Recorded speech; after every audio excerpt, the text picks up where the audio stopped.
Hola, quien les habla es Felipe Santiago Canepa y vamos a empezar desde el principio. Génesis es el primer libro de las Escrituras y justamente su nombre significa principios.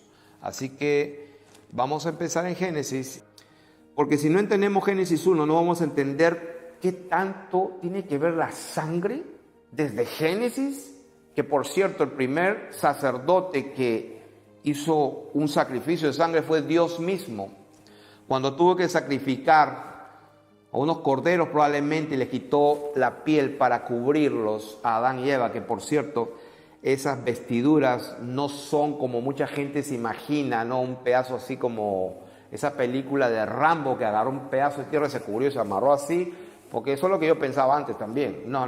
Las vestiduras que hizo Dios y con las cuales les cubrió está registrado en unos libros antiguos que son endosados por la misma Biblia, porque la Biblia habla justamente de estos rollos que se encontraron y que Dios permitió que se encontraran, como el libro de Enoc o el libro de Jacer, que por cierto la Biblia habla de ellos.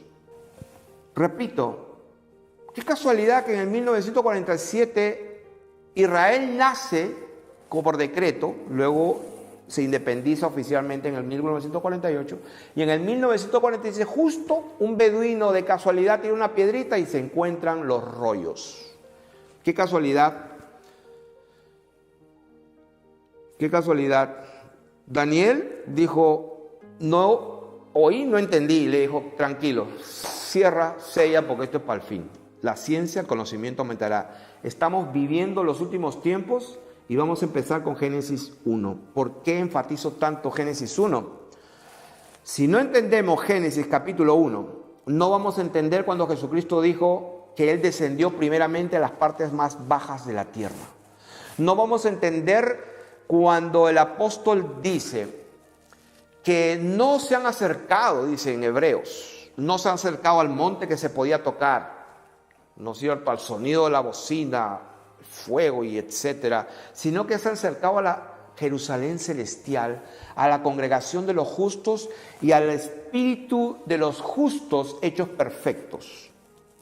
No vamos a entender Apocalipsis capítulo 1 versículo 7 que dice que cuando Él venga, dice, todo ojo le verá. Entonces algunos se rasca la cabeza y uno bien inteligente dice, no, lo que pasa es que en ese tiempo no sabía, pero Dios sí sabía que en ese tiempo había haber internet o satélites, ¿no es cierto? Entonces, no vamos a poder entender la trayectoria del pueblo de Dios desde Génesis hasta Apocalipsis. No vamos a entender por qué la Biblia dice que las estrellas caerán del cielo, pero ¿cómo van a caer del cielo? Y dice, como la higuera deja caer a sus higos cuando es sacudida por un fuente abierto, así también caerán las estrellas sobre la tierra. Pero eso no puede ser, porque sabemos que está la Vía Láctea, hay billones y billones de trillones de estrellas. Entonces, ¿cómo van a caer? No vamos a entender. No vamos a entender cuando el Señor Jesús, el diablo lo lleva a un monte alto y le enseña todos los reinos del mundo. Y algún inteligente piensa, no, lo que pasa es que le enseñó un poco acá, un poco allá, porque como la tierra es redonda, si no entendemos Génesis 1, no vamos a entender por qué Dios le decía, no comas el cerdo porque es animal inmundo. ¿Por qué? No comas esto porque tiene pezuña pero no rumia. ¿Pero qué es eso? No vamos a entender el genocidio en el tiempo de guerra. ¿Por qué Dios mandó a su pueblo? Vete a esos pueblos, a Og, a Sehón, rey de Basán, y mata a ellos, a sus mujeres y a sus niños. ¡Wow! O sea, es algo que mejor no lo pasamos porque no entendemos. No vamos a entender. Si no entendemos la creación de Dios en Génesis capítulo 1, es imposible que podamos entender el resto de las Escrituras. No vamos a poder comprender por qué Jesucristo en el último libro de la Biblia dice que la nueva Jerusalén va a aterrizar literalmente allá en Jerusalén y que la Biblia nos da las dimensiones de esa ciudad que está en cuadro. Su alto, el ancho y el largo son iguales. Es una pirámide con 12 muros. Y la parte más alta tiene más o menos 2.000 kilómetros. Ahí dice 12,000 estadios. Más o menos a 2,000 kilómetros de alto, en el punto más alto, la palabra de Dios dice que no habrá más necesidad de luz, del sol ni de luna, porque Jesucristo mismo será la lumbrera. O sea que quiere decir que a 2,000 kilómetros de alto va a ser suficiente para alumbrar la tierra, y esa lumbrera va a ser Jesucristo mismo. No vamos a entenderlo. Vamos a creer que es un cuento, son parábolas, y no vamos a entender que es literal. Si no creemos Génesis capítulo 1, la creación de Dios, no vamos a poder entender bien. En el principio, dice Génesis capítulo 1, verso 1, en el principio creó Dios los cielos y la tierra. O sea, si vemos ese análisis, vamos a decir así. Es importante las palabras en las cuales fueron escritas originalmente la palabra, porque Dios, como dije, tiene control de su palabra. Y la palabra a Dios le dio el gusto, el placer, la voluntad de que su palabra fuera registrada en los idiomas que Él quiso. Entonces, cuando la Biblia dice que en el principio creó Dios los cielos y la tierra, lo primero que quiero enseñar que esa palabra cielos es una palabra hebrea que significa shamayim. Es una palabra compuesta de dos, shamayim, y mayim significa agua. Shamayim, que contiene agua, que tiene agua en él. Cielos, shamayim, que tiene agua. Entonces podemos decir confiadamente que en el principio Dios creó los cielos y la tierra. En el principio creó Dios las aguas y la tierra. Por eso que el Espíritu de Dios se movía ¿dónde? En lo que Él había creado. Dice en el versículo 2, la tierra estaba desordenada y vacía, y las tinieblas estaban sobre la faz del abismo, y el Espíritu de Dios se movía sobre la faz de las aguas. Entonces, repito, en el principio creó Dios los cielos y la tierra. Ahora alguien me dirá, ¿y por qué haces un círculo en un cuadrado? Bueno, me gusta ese pensamiento porque la Biblia dice que es importante que escudriñemos las Escrituras. Voy a citar Proverbios capítulo 8, 27. Proverbios 8, 27 dice: cuando formaba los cielos, o sea, Dios hablando, dice, allí estaba yo cuando trazaba el círculo sobre la faz del abismo. Repito, Proverbios 8:27, cuando formaba los cielos, allí estaba yo cuando trazaba el círculo. Esa palabra círculo en hebreo significa chak. Chak significa compás. Y les aseguro que este instrumento que se llama compás hace círculos perfectos. Un compás. Esa palabra shak significa compás. ¿Dónde está eso? Proverbios 8:27. Cuando formaba los cielos, allí estaba yo. Cuando ponía el compás, el círculo, ¿sobre dónde? Sobre la faz, sobre el rostro, sobre la superficie ¿de qué? Del abismo. ¿Cuál es el abismo? Dice la Biblia que las tinieblas estaban sobre la faz. Esta es la faz. Esta es la cara, esta es la superficie. ¿De qué? De el abismo. Todo esto es el abismo. ¿Qué es el abismo? Es una palabra en hebreo teón, en el griego abusus, que significa una profundidad insondable. Profundidad insondable, que no hay nada. Una oscuridad, dice abismo, es sin fondo, que no tiene fondo, es insondable. ¿Qué significa?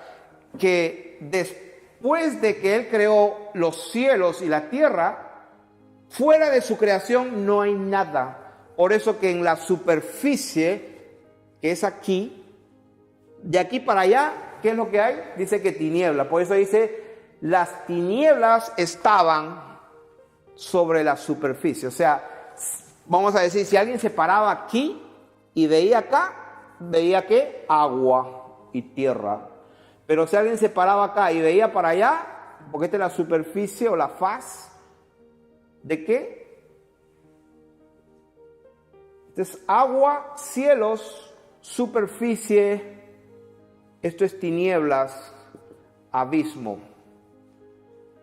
Entonces, por eso que es importante definir primero esto, porque si no, repito, no vamos a entender la palabra.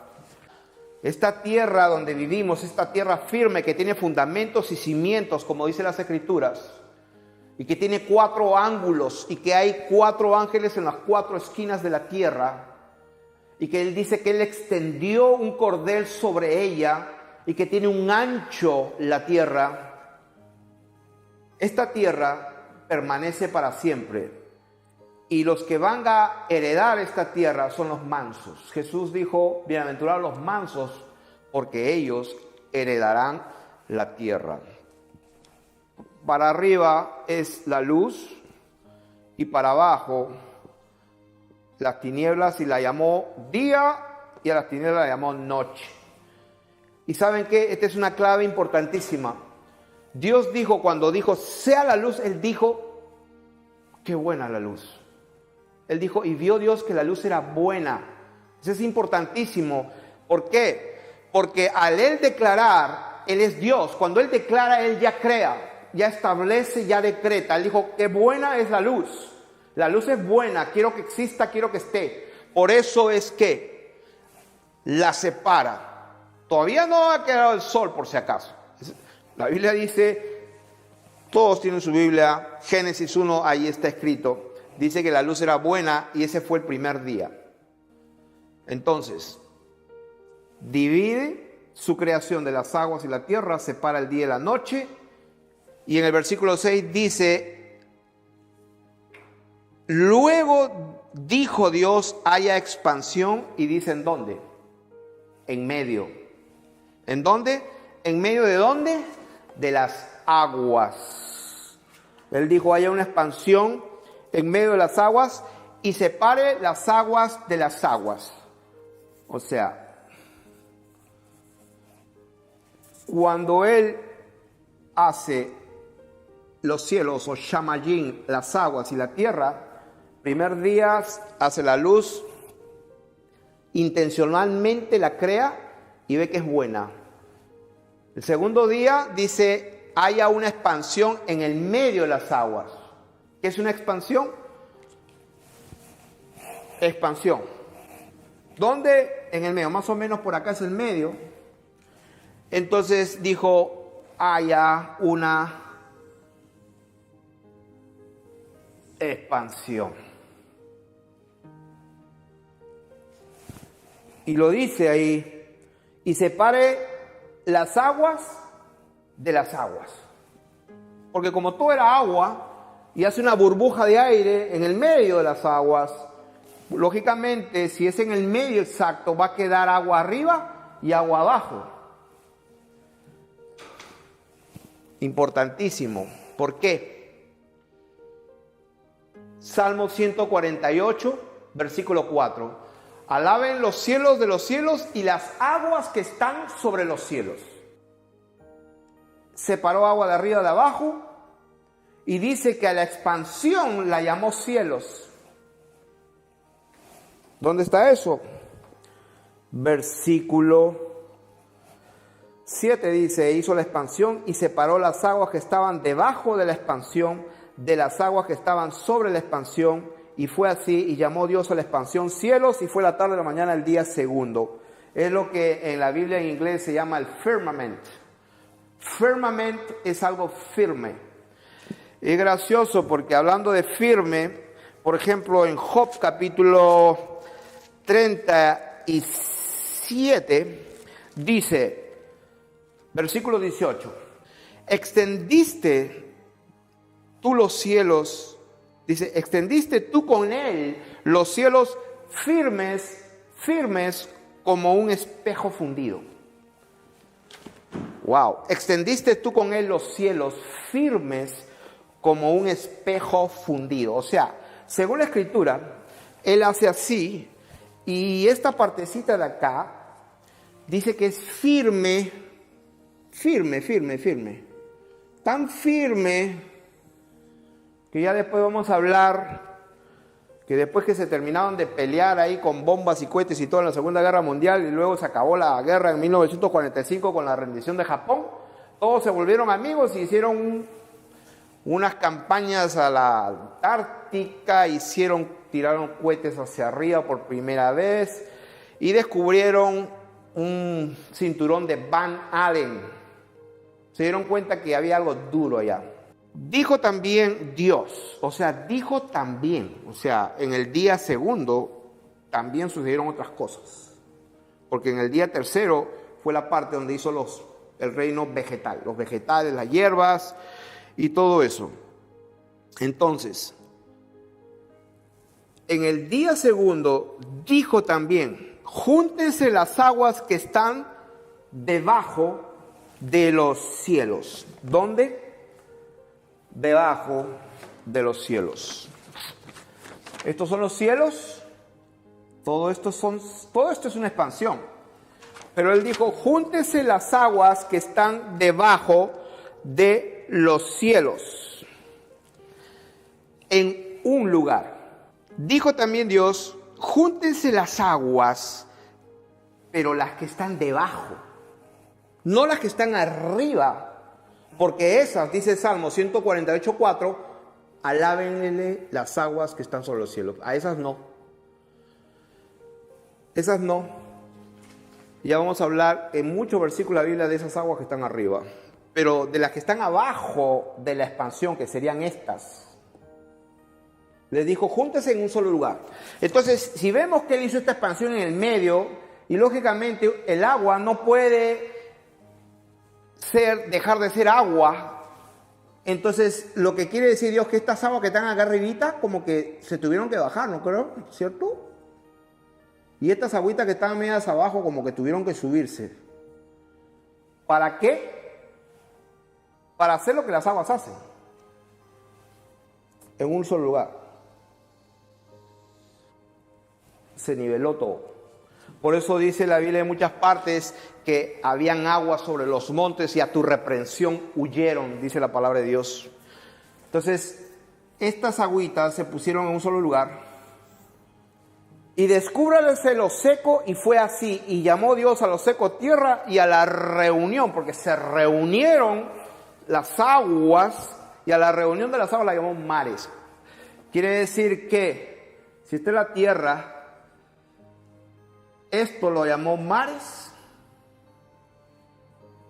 y lo seco, porque todo esto está bajo agua, de aquí para acá es agua, está el zócalo continental, acá están las columnas de la tierra, dice la Biblia que tiene columnas, por acá debe estar el Seol, donde fue el Señor Jesucristo, las partes más bajas de la tierra, la Biblia dice que tiene columnas, cimientos.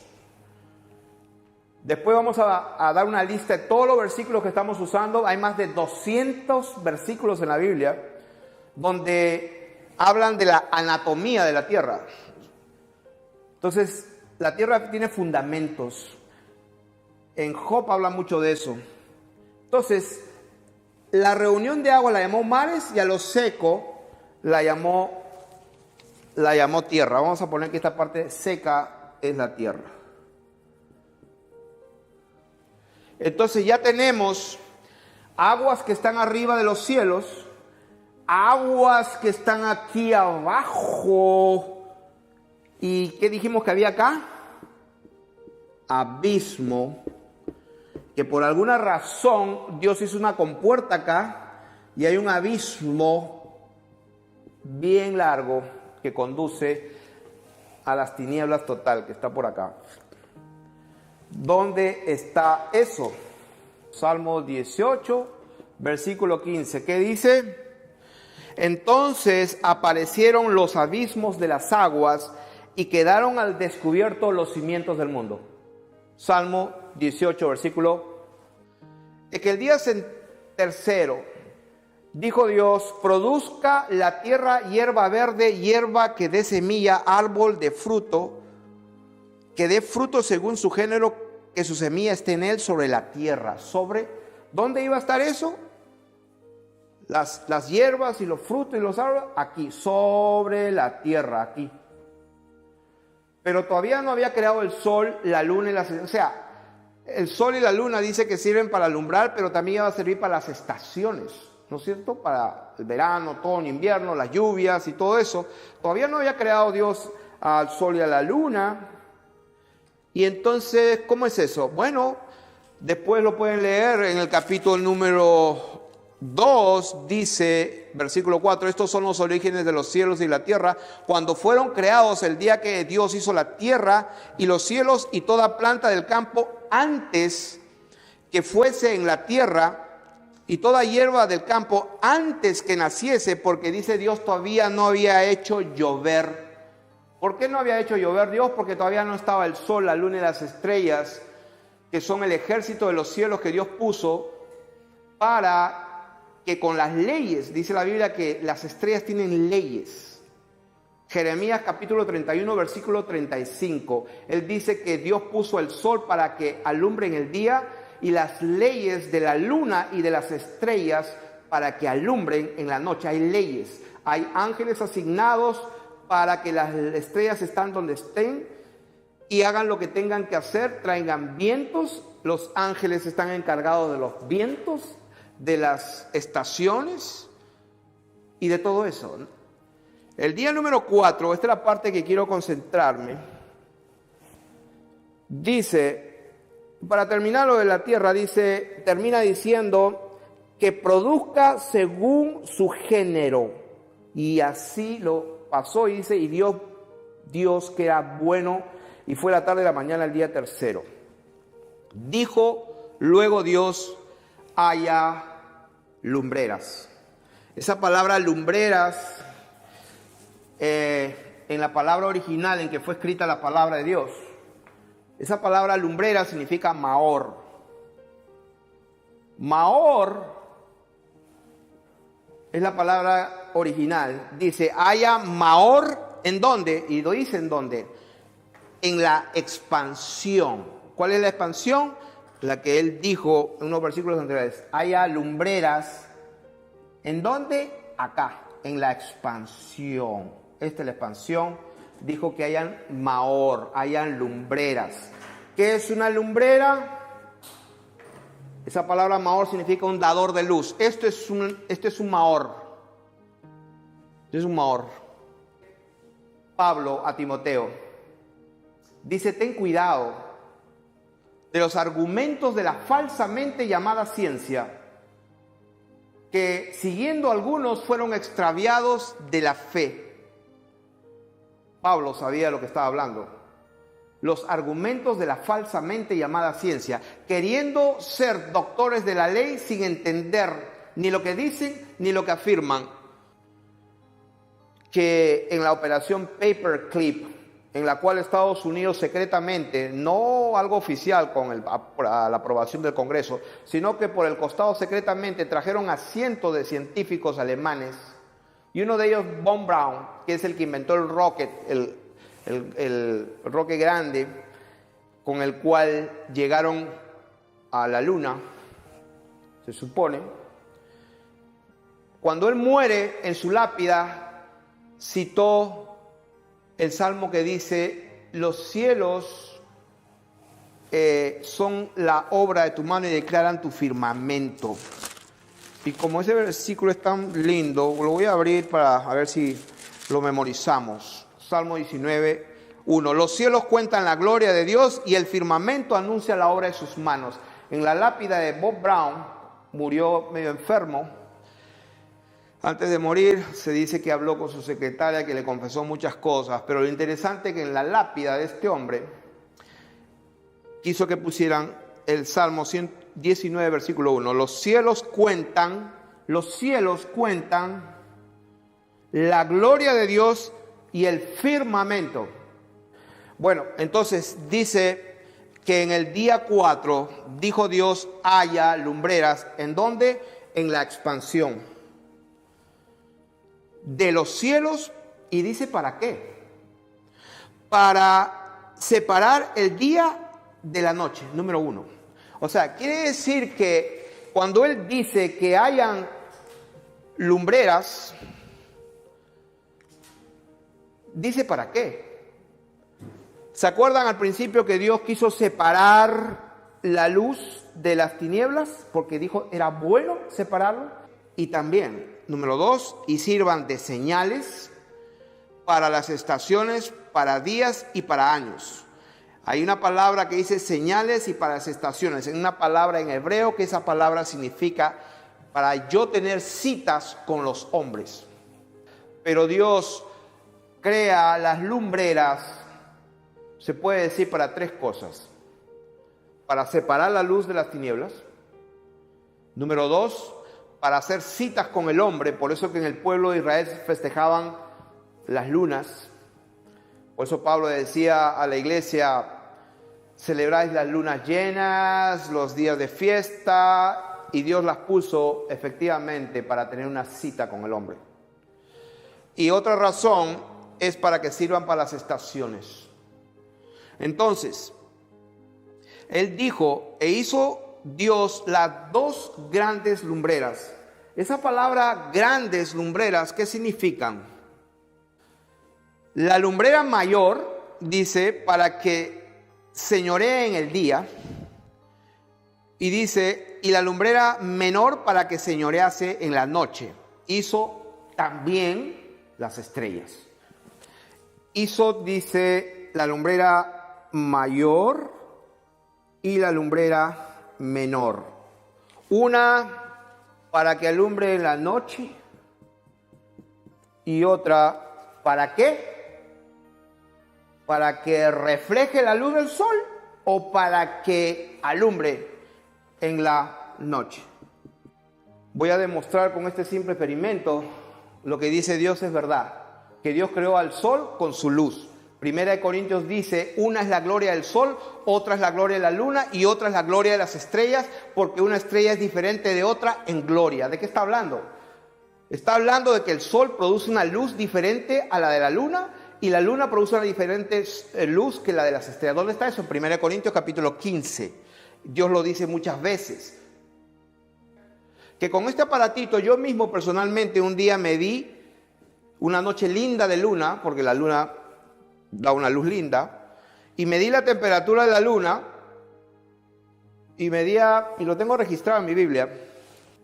Entonces, con este aparatito que medía la temperatura, en una noche de luna, yo medí la luz que produce la luna en una noche oscura y me dio 62 grados Fahrenheit. Entonces, cuando me puse en un lugar oscuro donde la luz de la luna no daba, o sea, en otras palabras, la sombra, donde era sombra, la temperatura era 72 grados, 10 grados más caliente. Pero a mí me habían dicho que la luna refleja la luz del sol. Quiere decir que debería ser la sombra más fría, pero era 10 grados más caliente. En otras palabras, estoy demostrando científicamente lo que la palabra de Dios dice es así. Y ustedes lo pueden probar también. Cualquiera lo puede hacer. Miles de personas ya lo han probado en el mundo entero. Y cada vez siempre da el mismo resultado donde quiera que hagas la prueba. Y por cierto, el día de ayer, a las 3 de la mañana, tomé la temperatura de la luz de la luna aquí y en la sombra también. Y el resultado, como siempre, es invariable en todo lugar donde se haga esta prueba. La luz de la luna aquí es más fría y en la sombra la temperatura es mayor. Debería ser al revés. Quiere decir que la luna no refleja los rayos del sol. ¿Y de qué nos sirve todo esto? Esto nos sirve porque si nosotros no entendemos la creación de Dios y cómo es que Dios creó las cosas, no vamos a creer ni a comprender cómo es posible que la nueva Jerusalén, que tiene más o menos, dice la Biblia, tiene 12,000 estadios. No vamos a comprender cómo es posible que la nueva Jerusalén, que tiene 12,000 estadios, pueda aterrizar en una superficie esférica. Girando, por cierto, más o menos según se dice que la Tierra está girando a sí misma a una velocidad de 1,674 kilómetros por hora. Está girando a 1,600, o sea, está girando a una velocidad de 1,674 kilómetros por hora y que a su vez está girando alrededor del Sol a una velocidad de 108,000 kilómetros por hora. ¿Por qué es importante lo que estoy hablando? Porque si nosotros creemos que la Tierra es así y que es una esfera pequeñísima y ridícula en la Vía Láctea y que hay trillones de sistemas y billones de estrellas iguales y que el universo se sigue expandiendo, pero que sin embargo el Señor dijo que cuando Él venga en las nubes, dice que todo ojo le verá, todo ojo. Entonces quiere decir que si el Señor viene de aquí, entonces todo ojo le verá. Y no sé qué pasaría con los que están en Australia o en el África. Entonces, ¿por qué digo esto? Porque si Satanás llega a engañar a los hombres, haciéndoles creer que nosotros somos el producto de una explosión, si nosotros estamos creyendo todas esas mentiras, y lo puedo probar científicamente, por la palabra más que suficiente, hay 200 pasajes de la Biblia que hablan de la Tierra y de su anatomía. Científicamente, un paso a paso lo estamos probando con la temperatura. Podemos probarlo también con las mismas matemáticas de Pitágoras, que sí es cierto que la Tierra más o menos tiene 3.959 millas de diámetro y según esa regla matemática podemos saber la curvatura de la Tierra y hay muchísimas más. Quiero mostrarles este mapa que se llama el New Standard Map of the World, el mapa estándar del mundo. Y dice, es una proyección y es científicamente y prácticamente correcto, dice. Y este mapa está patentado y esto lo hizo el señor Christopher Blackheart en Inglaterra. Se llama Gleason's, el nuevo mapa estándar del mundo. Y fue patentado y hecho, como dice acá, científicamente y prácticamente correcto. Y fue patentado el noviembre 15 de 1892. 1892. Y alguien dirá, pero yo pensé que así era la Tierra. Bueno, vamos a demostrar que desde Marco Polo en el año 1400 y pico, Magallanes, Cristóbal Colón, todos trataron de cruzar de Polo Norte a Polo Sur y la Antártica está aquí abajo. Que por cierto nadie llegó hasta el grado 78. Y que en el paralelo 60 está prohibido ir. Pero que sin embargo muchos circunnavegaron, conocieron el Estrecho de Magallanes, James Cook conoció a Australia, Nueva Zelanda, y James Cook se dio 60.000 millas. Eso es, multiplique 60.000 por 1.6 y le va a los kilómetros. 60.000 millas y dio vueltas así, aquí. Y en su tercer viaje, el hombre murió nada más y nada menos que en Hawái. Todo esto es historia.